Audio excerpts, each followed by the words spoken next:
How's it going, guys? Welcome back to another video, and today, oh boy, we are starting a weekend, guys. This is a weekend full of just new films, new just things releasing, and I love it. I also hate it because I'm exhausted and tired, but I love it at the same time. And today, we're kicking off with a bang. We're kicking off with the biggest release of the weekend. Went saw it tonight, the night I'm recording this, with some of my friends from work, and we had a good time with it. And today, we are talking about Space Jam: A New Legacy. We're doing it just to get it out there.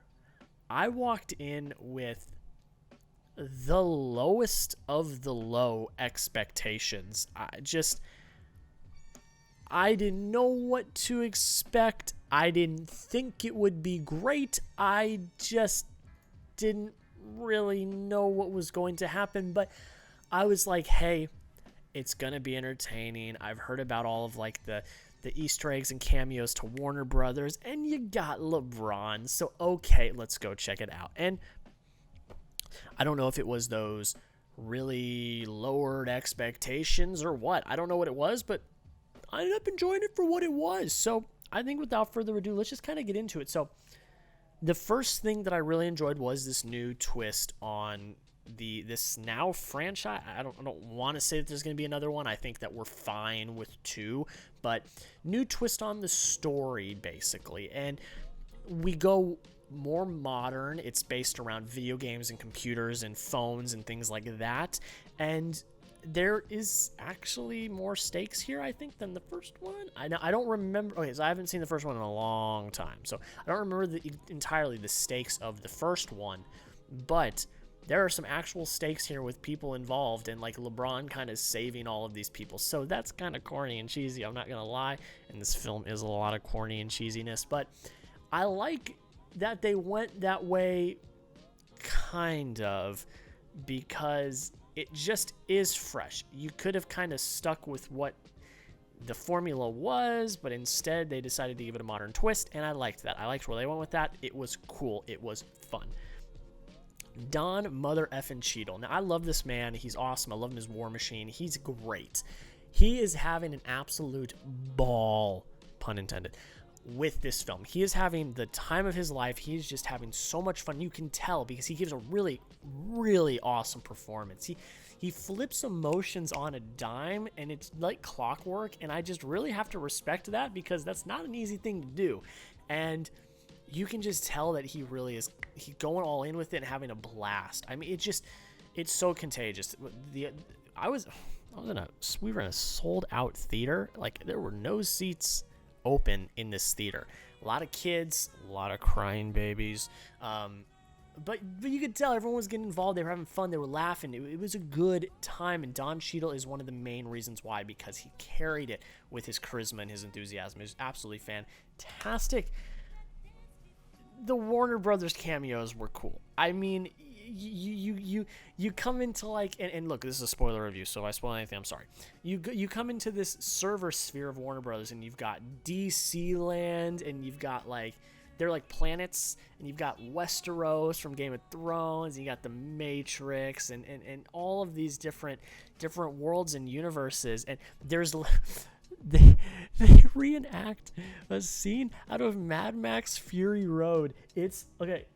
I know it has surfaced online. I know people have seen it. It is the funniest thing they did in this movie. I don't think anyone in the theater really got it because Mad Max is not that big of a mainstream film. But if you know, you know. And that was one of the best choices they could have made, was that maybe 30-second, if that, snippet where LeBron and Bugs were in Mad Max Fury Road. That was absolutely fantastic. But I love it. You got the Night King just chilling behind the bench of the Goon Squad. It's just, we knew they were going to up the ante with this one, make it just Warner Brothers vomit in your face, and I actually think it worked really nicely. Going in, I thought, this might be a little bit overkill. It may not be that cool. It might not be that good. It ended up being pretty good. I ended up actually really enjoying it. Another thing that is a blessing and a curse for this film is that it is very self-aware. In some cases, that's fine and it actually works. In other cases, it comes off very corny and very cheesy. Like I have already said, that this is a very corny and cheesy film. It toes that line a lot between really cringe and, okay, this is kind of funny. I like that they can have fun with being so self-aware. I love how they harken back to the original Space Jam. The Michael B. Jordan bit, besides the Mad Max Fury Road, that's my cinephile kind of film head favorite moment. But my favorite moment just from the film is the Michael B. Jordan bit. I'm sorry, because I had heard somewhere, and I don't remember where I'd heard this from, or it may have just been me speculating. I did not think Michael Jordan would be making an appearance in this film. I think I heard that somewhere, but I don't remember where. But when they did the Michael B. Jordan bit, there was a split second where I was like, wait, are they actually going to do this and bring in Michael Jordan? And then Michael B. Jordan showed up, and I got an absolute kick out of it. By far the funniest moment in that movie. Just absolutely so well executed. It was just fantastic. The last really great thing I like about this is that it's a mix between cartoon and live action. LeBron is in cartoon form for a good chunk of this movie, and that is something I did not expect. I'm going to be completely honest. I really liked that they did that, because that added a new dynamic that I don't really believe we got in the original Space Jam. Again, it's been a long time since I saw the original Space Jam, so I could be completely wrong, completely out of date on that, but it worked here. I really enjoyed it. I liked how they had to assemble the team going through all the different worlds, you know, doing the superhero stuff, and you had a Wonder Woman thing with Lola Bunny, Austin Powers. Just really, I think that part was very well executed and not so overkill that it was like, okay, we get it, this is a Warner Brothers movie. I don't ever think that they did that. I think that in general, it actually ended up working kind of well. I liked it. That was one of my favorite parts, was all the cameos and Easter eggs and things like that. And the fact that he was animated for a majority of the time, I actually kind of dug. I kind of liked it. I thought it was a choice that they made, and I think that they stuck with it, and it worked out fine. The last thing I will say about this is it is entertaining. Shove popcorn in your face, turn your brain off, have a good time. That's what this film is.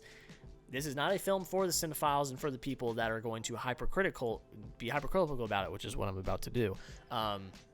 But if you're going into it just having a fun time, if you know sports, if you know basketball, if you know LeBron and basketball in the NBA, and like those references were also hilarious as well.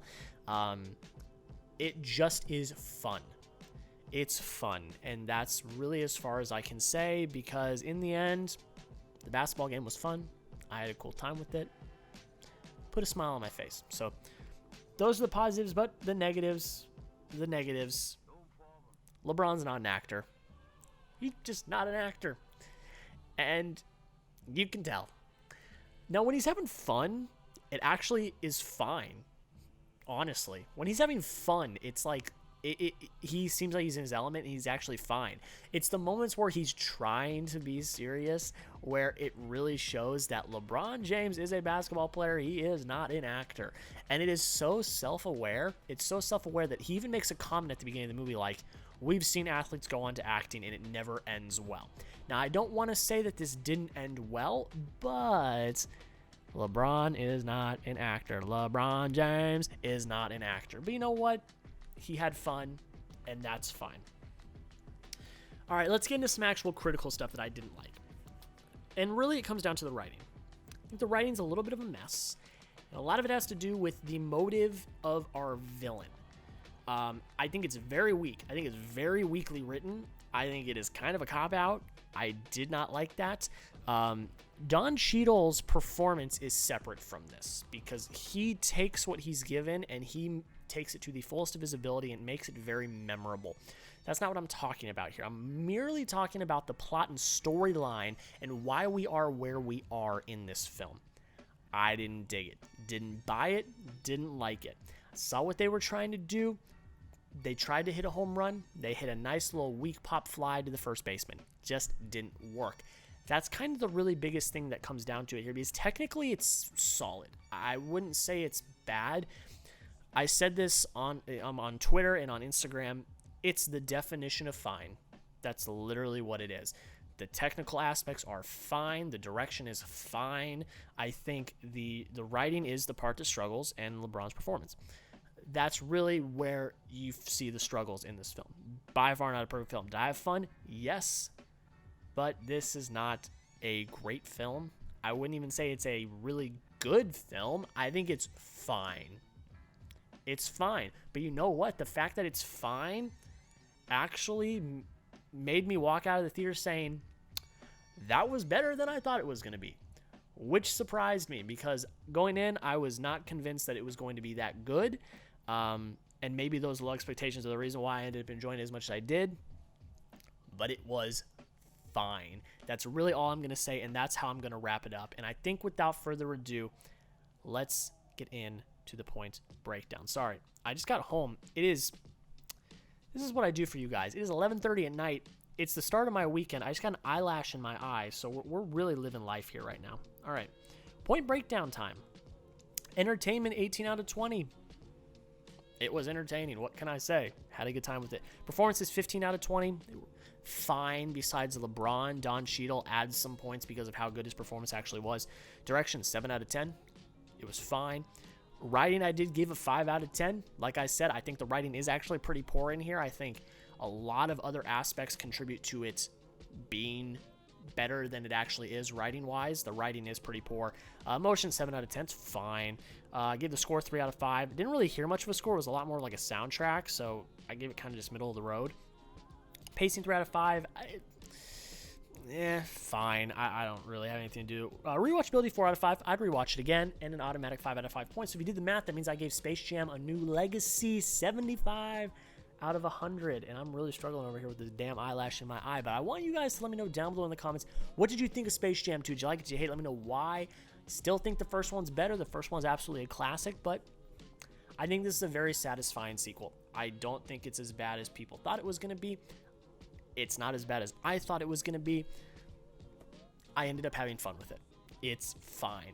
That's literally what I'm going to keep saying. It is fine. But I want you guys to let me know down below what you thought. I want to hear what you guys have to say about this film. But guys, I want to thank you so much for watching the video. If this is your first time watching, the only thing I'm going to plug at the very end is please consider subscribing. We are 5 subscribers away from 750 subscribers.